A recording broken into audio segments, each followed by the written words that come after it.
Dork in Disguise, Chapter 3.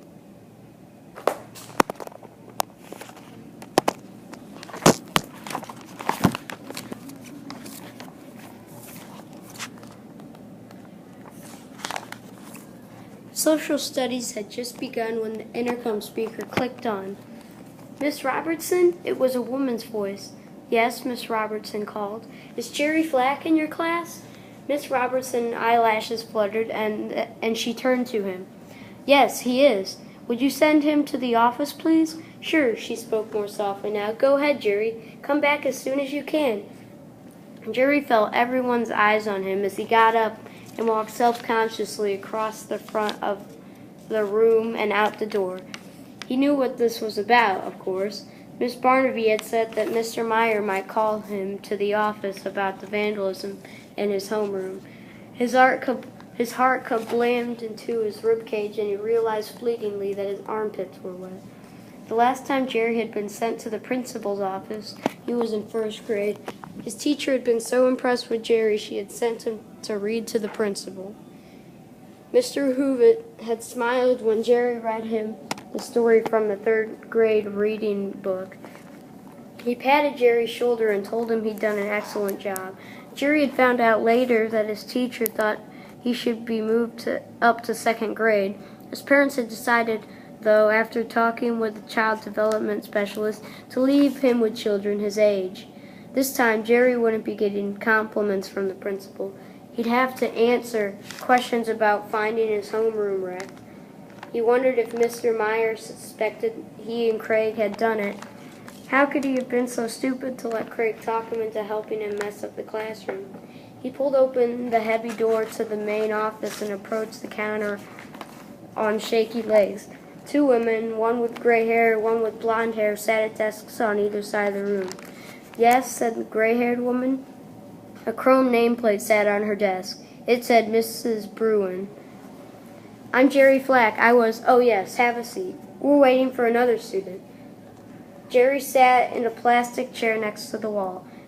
The door opened and Craig walked in. He grinned at Jerry and leaned over. "We don't know nothing." Jerry looked at the floor and didn't respond. "You boys may go in to see Mr. Meyer now," said Mrs. Bruin from her desk. Mr.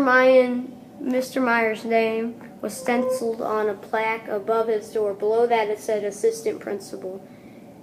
Jerry followed Craig into Mr. Meyer's office. "Sit down, boys." Mr. Meyer sat behind his desk, a huge man who looked as if he could bench press a Buick or two. The shiny substance on his hair reminded Jerry of the polyurethane that had been applied to the wooden floor of his room in the old house a few years ago. Mr. Meyer had apparently chosen the high-gloss finish. It reflected the light from the ceiling fixture overhead. "Mr. Meyer didn't look happy. "Which one of you is Craig?" "Me," Craig said. Mr. Meyer gazed out from under furry eyebrows. "And you're Jerry Flack?" Jerry nodded. "I understand there was some vandalism in your classroom this morning." "That's right, Mr. Meyer." Craig nodded and leaned forward in his seat. "It was really a mess. Did either of you see anyone in or around the classroom as you came toward it?" "Nope," Craig said. "Nobody. How about you, Jerry? Did you see anyone?" "I didn't see anyone come out of the room," Jerry said, looking at Mr. Meyer's desk. "I understand that the students had been gone only 5 minutes or so before the damage occurred." "That's about right," Craig said. He turned to Jerry. "Wouldn't you say about 5 minutes?" "Oh, yes." "It's strange, don't you think," Mr. Meyer said, "that someone who wasn't a student in that homeroom would run in and damage the classroom and do all that damage and run out again and not be seen?" "Very strange," said Craig, nodding. "He was very fast, or she. It could have been a girl." Craig was obviously having fun with Mr. Meyer.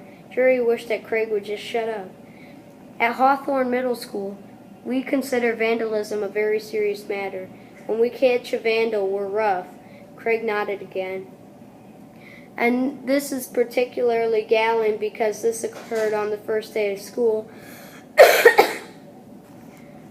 Mr. Meyer said. "The first hour of the day, the first few minutes of the school year." Craig, he went on, I understand that you were suspended twice at Hemingway Elementary. Craig, still looking as innocent as a newborn, nodded. I know Bob Brown, the principal down at Hemingway, Mr. Meyer said, leaning back in his seat. He doesn't suspend students for minor infractions. Mr. Meyer turned to Jerry. I don't know much about you. You're new in town, right? Yes. Now Mr. Meyer leaned forward over his desk. I want you boys to know that I'm going to keep my eye on both of you.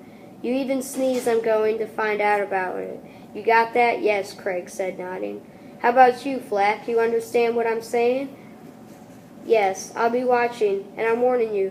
One false move from either of you, and I'll kick your butts out the door. You got that? Yes, both boys said together. Remember that. Now get out of here.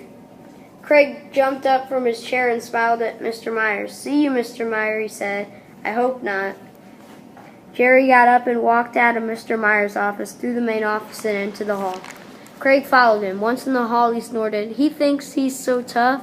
He lowered his voice and made Mr. Meyer, I'll kick your butts out of school.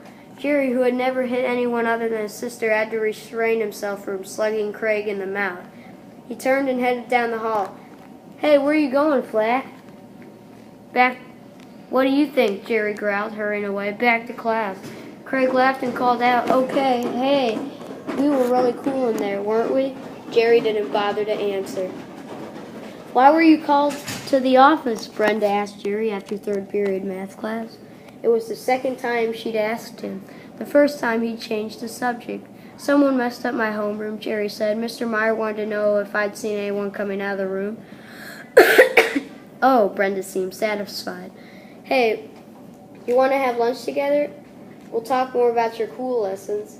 Jerry had to admit that